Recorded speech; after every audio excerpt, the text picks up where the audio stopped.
तो पिछली वीडियो हम लोगों ने 10 रूल्स को देखा था और वहाँ आप लोगों ने 10 रूल्स आप कंप्लीट कर लिया होगा।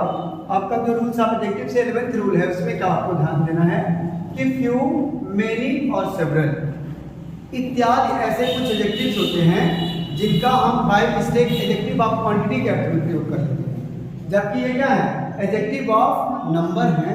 इनका प्रयोग कभी भी एडजेक्टिव ऑफ क्वांटिटी के अर्थ में नहीं होना चाहिए। जैसे पहले समझिए एडजेक्टिव ऑफ नंबर क्या होते हैं।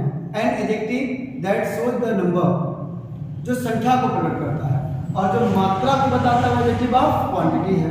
ठीक है, जैसे मैंने कह दिया कि बाल्टी में कई पानी, सही लग रहा है सेंटेंस? नहीं लग रहा ना। अगर मैंने कह दिया कि देखिए एग्जाम्पल मैंने दे दिया कि the baby has taken many milk,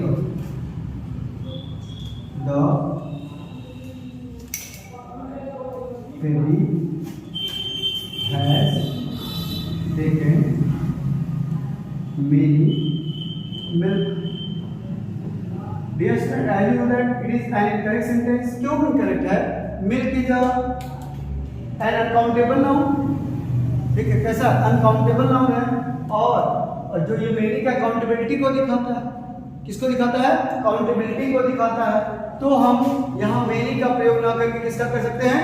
much का प्रयोग कर सकते हैं। ठीक है, क्योंकि ये एडजेक्टिव ऑफ नंबर, इनका प्रयोग एडजेक्टिव ऑफ क्वांटिटी दिखाने के लिए नहीं कर सकते। ठीक है, तो सही सेंटेंस क्या होगा? The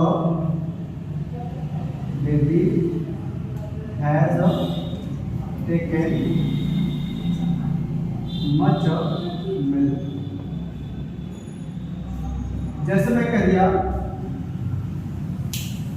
इनकरेक्ट को क्या बताएगा?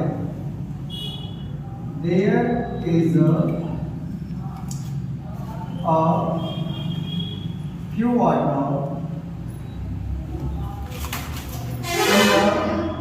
bucket। bucket means क्या? there is a few water in the bucket। अब few क्या बताता है? काउंटेबिलिटी बताता है ना। few क्या बताता है? Accountability. can we count water? no। water is a material noun and as you know that material noun is an uncountable noun। कैसे होते हैं? अनकाउंटेबल नाउन होते हैं, तो इसका क्या सही बनेगा? हाँ, अब फ्यू के स्थान पे अ लिटिल का प्रयोग करेंगे। लिटिल का प्रयोग किसके लिए करते हैं? क्वांटिटी दिखाने के लिए। और फ्यू का प्रयोग किसके करते हैं? नंबर दिखाने के लिए ना। तो हम क्या करेंगे? There is a little water in the bucket। There is a little water in the bucket। ये कैसा हो जाएगा? करेक्ट सेंटेंस हो जाएगा। ठीक है ना। There is a little water in the bucket। कोई दिक्कत नहीं ना। बाल्टी में थोड़े बहुत पानी। ठीक है ना। क्या पानी को अगर गिन सकते थे, अगर काउंटेबल होता तो आप फ्यू सही था। क्यों? क्या बताएगा? फ्यू, मेनी और सेवरल एडजेक्टिव ऑफ नंबर को सोच करते हैं। किसको करते हैं? Adjective of number. Adjective of quantity के अर्थ में हम इनका प्रयोग नहीं कर सकते। अगर एडजेक्टिव ऑफ क्वांटिटी के अर्थ में इनका प्रयोग हुआ तो इनकरेक्ट सेंटेंस है। ठीक है ना। हमें किसके अर्थ में उसका प्रयोग करना होगा? Adjective of number, sorry number. Clear हो गया ना? यहाँ तक कोई प्रॉब्लम नहीं है ना। चलिए अगला रूल लिखिएगा। बना दे से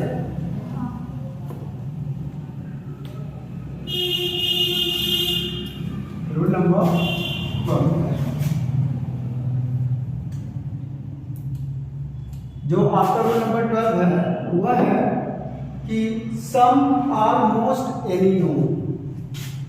सम are most any no. Some are most any no आदि एडजेक्टिव दोनों अर्थों में प्रयोग होते हैं। आदि एडजेक्टिव्स दोनों अर्थों में प्रयोग होते हैं। दोनों अर्थों में प्रयुक्त होते हैं।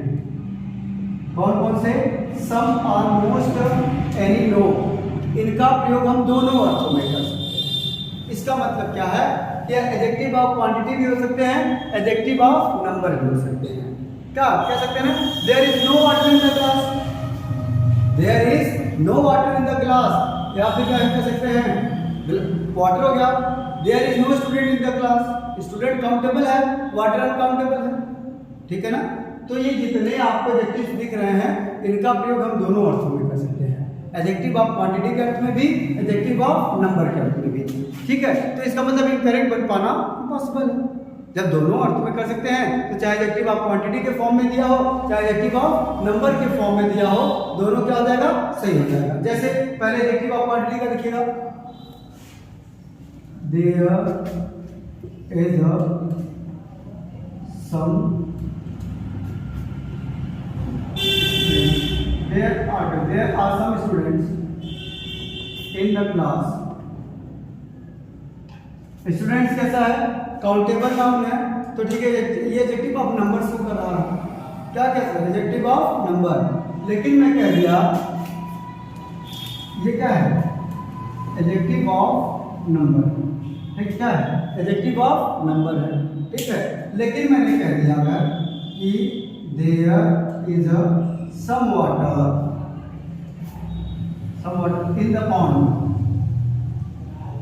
तालाब में थोड़ा पानी है, कुछ पानी है, तो यहाँ सम क्या लिखा रहा है, एडजेक्टिव ऑफ क्वांटिटी। इसका मतलब समझ रहे हैं ना कि जितने ऊपर ये एडजेक्टिव्स लिखे गए हैं इनका प्रयोग हम एडजेक्टिव ऑफ नंबर के रूप में भी कर सकते हैं और एडजेक्टिव ऑफ क्वांटिटी के रूप में भी। अब किसका बताया, बताइए, मोस्ट का देखिए, इसे इरेज कर दें, चलिए मैंने क्या लिख दिया,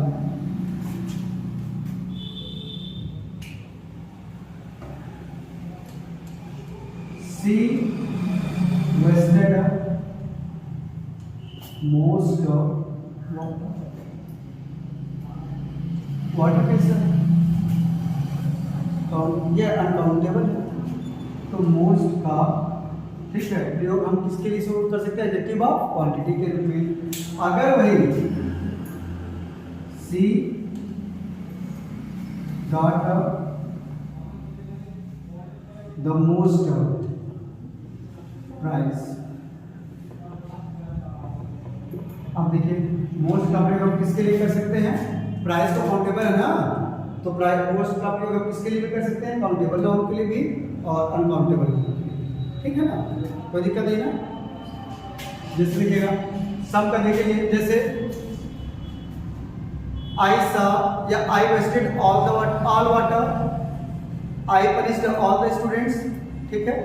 ऐसे सबका जितने भी यहाँ एडजेक्टिव दिए गए हैं इनका प्रयोग हम एडजेक्टिव ऑफ क्वांटिटी के रूप में भी कर सकते हैं और एडजेक्टिव ऑफ नंबर के रूप में। कोई दिक्कत नहीं है, आई थिंक यहाँ पर कोई प्रॉब्लम नहीं है। अब देखना है हमको फ्यू, ऑफ फ्यू और द फ्यू ऑफ फ्यू। हमें क्या पढ़ना है, फ्यू, ऑफ फ्यू और द फ्यू का प्रयोग, फ्यू, ऑफ फ्यू और द फ्यू का प्रयोग, ठीक है ना। क्या पढ़ना है, फ्यू, ऑफ फ्यू और द, बहुत महत्वपूर्ण है, ठीक है। सबसे पहले तो ये एडजेक्टिव्स ऑफ नंबर होते हैं, लिखिएगा these are adjective of numbers. तो आप क्या लिख सकते हैं, ये एडजेक्टिव्स ऑफ नंबर होते हैं, ये एडजेक्टिव्स ऑफ नंबर होते हैं। इनका प्रयोग किसके लिए होगा, काउंटेबल नाउन के साथ होता है,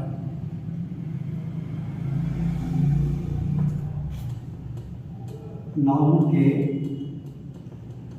साथ होता है। इनका प्रयोग काउंटेबल नाउन के साथ होता है, ठीक है। ये एडजेक्टिव ऑफ नंबर होते हैं, इनका प्रयोग क्या होता है? काउंटेबल नाउन के साथ होता है। अब देखिए जो फ्यू होता है, फ्यू, अ फ्यू और द फ्यू। देखिए जो फ्यू होता है ना, यह नकारात्मक अर्थ देता है। कैसा अर्थ देता है? नकारात्मक अर्थ देता है। ठीक है, ठीक है। इसका मतलब होता है न के बराबर,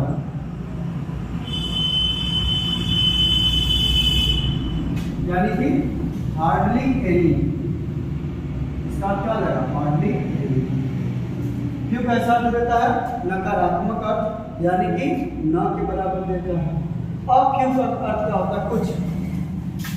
अफ्यू का अर्थ कुछ होता है, यानी कि सम होता है। अफ्यू का अर्थ होता है कुछ, यानी कि सम होता है। और द फ्यू का अर्थ, द फ्यू का अर्थ पर्याप्त, मतलब जितना चाहिए उतना। ठीक है, द फ्यू का पर्याप्त। इसका इंग्लिश में आप क्या कह सकते हैं? Not many but all there are. Not many but all there are, मतलब जितना चाहिए उतना। ठीक है ना? अच्छा समझिएगा, मैं एग्जाम्पल बता रहा हूँ। ठीक है, सपोज दैट मैंने 3 घर बनाए। कितने घर बनाए? 3। मैंने कितने घर बनाए हैं? घर दिख रहा है ना थोड़ा बहुत? प्लास्टर 3 वो है ना, मैंने 3 घर बनाए। ठीक है ना? कितने घर बने हैं? 3। पहले का नाम मैंने रख दिया फ्यू, दूसरे का नाम मैंने रख दिया अ फ्यू, और तीसरे का नाम मैंने क्या रख दिया? The few. क्या रख दिया मैंने? फ्यू, अ फ्यू और द फ्यू। ठीक है ना? अब देखिएगा, मान के चलिए कि घर में टोटल सदस्य होने चाहिए थे कितने? घर में टोटल जो मेंबर्स होने चाहिए थे 5, मान लीजिए। जब घर में एक भी मेंबर ना हो तो अफ्यू का प्रयोग करेंगे। जब एक भी मेंबर घर में ना हो तो किसका प्रयोग करेंगे? अफ्यू का। ठीक है, जब घर में एक भी मेंबर ना हो तो अफ्यू। अगर घर में 5 में से 2-3 लोग हैं, 5 में से 2-3 लोग हैं, तो किसका प्रयोग करेंगे? अफ्यू का। किसका प्रयोग करेंगे? अफ्यू का। लेकिन 5 में से 5 जब उपस्थित रहेंगे तब किसका प्रयोग करेंगे? द फ्यू का। सपोज है 5 में से अगर हम 5 लोग यहाँ उपस्थित दिखाना होगा, वहां पर किसका प्रयोग करेंगे? द फ्यू का। ठीक है ना? बात सुन आ रही ना? जितना चाहिए उतना पर्याप्त है तो वहां पर द फ्यू, और जितना चाहिए उससे थोड़े कम है अफ्यू, और जब है ही नहीं तो फ्यू। जैसे मैंने कोचिंग पे बुलाया, मेरे पास 5 स्टूडेंट हैं, मैंने कोचिंग बुलाया कि संडे को आना है, आप लोग की क्लास चलेगी। 5 लोग हैं, 5 में से एक भी नहीं आए तो मैं आऊँगा और क्या लिखूँगा? There is a few student in the class. There is a few student in the class. लेकिन अगर कुछ आ जाते हैं उसमें से, 1-2 गायब हो जाते हैं, तो मैं क्या लूँगा? There are a few students in the class. There are a few students in the class। लेकिन अगर 5 out of 5 प्रेजेंट होते हैं तो हम क्या कह सकते हैं? There are the few students in the class। There are the few students in the class। तो आई थिंक यहाँ तक आपको कोई प्रॉब्लम नहीं होगी ना? क्लियर हुआ? ये नेगेटिव सेंस देता है फ्यू। आप फ्यू कैसा देता है? पॉजिटिव देता है, लेकिन कुछ का बोध कराता है। और द फ्यू पॉजिटिव देता है और जितना चाहिए उतना पूरे का बोध कराता है। ठीक है ना? यहाँ कोई दिक्कत नहीं है ना? एक बार नोट करिएगा। तो आई थिंक आप लोग नोट कर लिया होगा। अब एग्जांपल देखिए जरा। जैसे मैंने कह दिया कि सी हैज फ्यू फ्रेंड्स, मैंने एक सेंटेंस यहाँ लिख दिया, सी हैज फ्यू फ्रेंड्स। इसका अभिप्राय क्या होगा? उसके पास न के बराबर होते हैं। क्यों? क्योंकि फ्यू कैसा सेंस देता है? नेगेटिव सेंस देता है।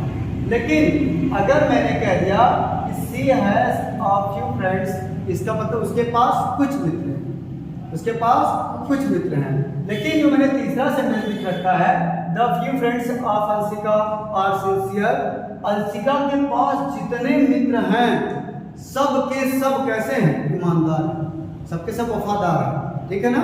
इसका मतलब क्या समझ रहे हैं आप लोग कि द फ्यू का प्रयोग हम क्या करते हैं, पूरी की पूरी संख्या दिखाने के लिए। ओके स्टूडेंट, आपका जो नेक्स्ट रूल है लिटिल, अ लिटिल और द लिटिल का प्रयोग बहुत ही महत्वपूर्ण है। अभी आपने पिछले रूल में देखा फ्यू, अ फ्यू और द फ्यू का प्रयोग, ऐसे ही लिटिल, अ लिटिल और द लिटिल का प्रयोग करते हैं। डिफरेंस दोनों में क्या है कि उसका प्रयोग काउंटेबल नाउन के लिए करते थे, इसका अनकाउंटेबल नाउन के लिए करते हैं। वह एडजेक्टिव ऑफ नंबर दिखाता था, यह एडजेक्टिव ऑफ क्वांटिटी दिखाता है। तो क्या लिखेंगे कि ये एडजेक्टिव ऑफ क्वांटिटी होते हैं, इनका प्रयोग अनकाउंटेबल नाउन के साथ होता है। लिटिल का अर्थ न के बराबर यानी कि हार्डली एनी होता है। लिटिल का अर्थ कुछ यानी कि सम होता है। द लिटिल का अर्थ पर्याप्त यानी नॉट मेनी बट ऑल। ठीक है। सपोज दैट आपको एक बाल्टी पानी की जरूरत है। देखिए मैंने बाल्टी का चित्र बनाया, क्या है, बाल्टी, पहचान ले रहे हैं बाल्टी, देखिए सभी लोग ना, सॉरी नाम गलत दिखा रहा है ना, लिटिल और द लिटिल। मैंने 3 बाल्टियां बनाई हैं। पहले बाल्टी का नाम मैंने क्या रखा, लिटिल, दूसरे बाल्टी का नाम अ लिटिल और तीसरे बाल्टी का नाम द लिटिल। समझिएगा, आपको एक बाल्टी वाटर की रिक्वायरमेंट है। ठीक है।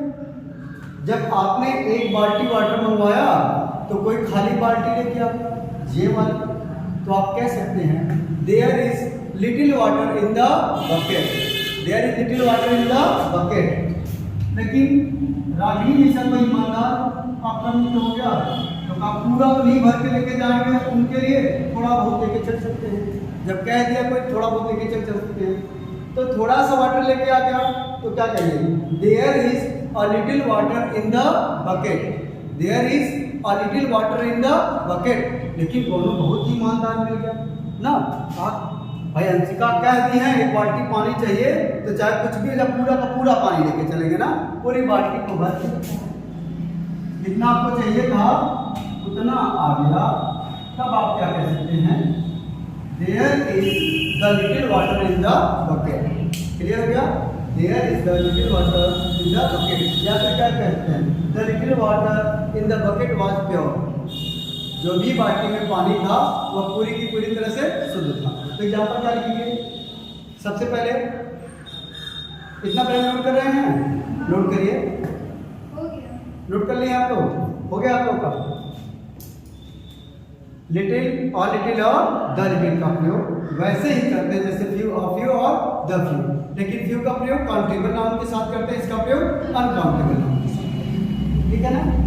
अब एग्जाम्पल में लिखेंगे, फ्यू लिटिल के प्रयोग में लिखेंगे, there is a little water in the bucket, there is a little water in the bucket, there is little water in the bucket. हो गया। अब अ लिटिल में लिखेंगे, क्या लिखेंगे कि there is a little water, इसका मतलब थोड़ी बहुत पानी है, there is a little water in the bucket. पहले, अच्छा पहले में लिटिल और दूसरे में अ लिटिल, ठीक है ना, पहले में लिटिल दूसरे में अ लिटिल। क्लियर हो गया। लिटिल रहेगा तो न के बराबर, और अगर थोड़ा बहुत रहेगा तो अ लिटिल, ठीक है ना। लेकिन अगर आपको पूरी की पूरे पानी का बोध कराना है, जैसे बोले the little water of the bucket, the little water of the bucket is not pure, is not a pure, बाल्टी में जितना पानी है वह शुद्ध नहीं है। मतलब थोड़ी बहुत पानी की बात नहीं हुई, बाल्टी में जितना पानी पूरे के पूरे पानी की बात हो गई। तो यहाँ ये शायद ये कॉन्सेप्ट आप लोगों का क्लियर हो गया होगा, यहाँ कोई प्रॉब्लम नहीं है ना, कोई दिक्कत नहीं ना। चलिए तो इरेज करते हैं, अगले रूल पे चलते हैं। ओके स्टूडेंट, तो हमें अब क्या पढ़ना है एल्डर, एल्डेस्ट, ओल्डर और ओल्डेस्ट का प्रयोग। अगला जो रूल आपका है एल्डर, एल्डेस्ट, ओल्डर तथा ओल्डेस्ट का प्रयोग। ठीक है, रूल्स को मैं लिख कर वीडियो पॉज करके आप लोगों को वीडियो भी शूट कर रहा हूँ। इसका तात्पर्य है वीडियो ज़्यादा लंबी ना बने ना। चलिए देखते हैं, एल्डर और एल्डेस्ट का प्रयोग एक ही परिवार के लोगों के लिए होता है। ठीक है, जैसे आप अपने सगे परिवार के लोगों के साथ एल्डर और एल्डेस्ट का प्रयोग कर सकते हैं। जैसे आप कह सकते हैं कि Aditya is my elder brother, Aditya मेरा छोटा भाई है। ठीक है, लेकिन कोई बाहरी व्यक्ति है उसको आप नहीं कह सकते कि he is Elder than me. Elder के साथ देन भी नहीं आता।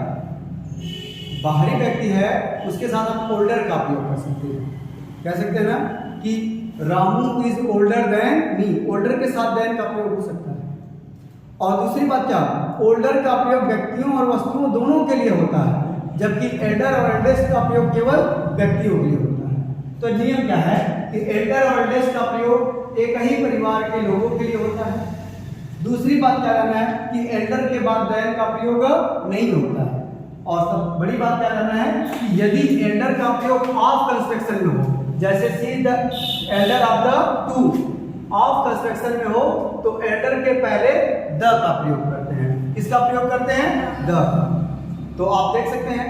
और उसके बाद ओल्डर का प्रयोग, जैसा मैंने बता दिया कि ओल्डर और ओल्डेस्ट का प्रयोग व्यक्तियों और वस्तुओं दोनों के लिए होता है। ओल्डर और ओल्डेस्ट का प्रयोग व्यक्तियों और वस्तुओं दोनों के लिए होता है। तो क्या याद रखते हैं कि एल्डर का प्रयोग और ओल्डेस्ट का प्रयोग हम अपने सगे लोगों के लिए कर सकते हैं। ठीक है, एक ही परिवार के लोगों के लिए कर सकते हैं।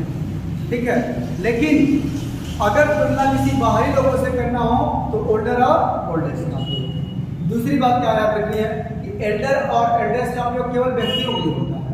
ओल्डर और ओल्डेस्ट का प्रयोग व्यक्तियों और वस्तुओं दोनों के लिए होता है। तीसरी बात क्या रखनी है कि एल्डर के बाद देन का प्रयोग हम नहीं कर सकते, और ओल्डर और ओल्डेस्ट के बाद, ओल्डर के बाद हम देन का प्रयोग कर सकते हैं ना। एग्जांपल देखते हैं। पहला एग्जांपल मैंने दिया है कि C is the elder of the to.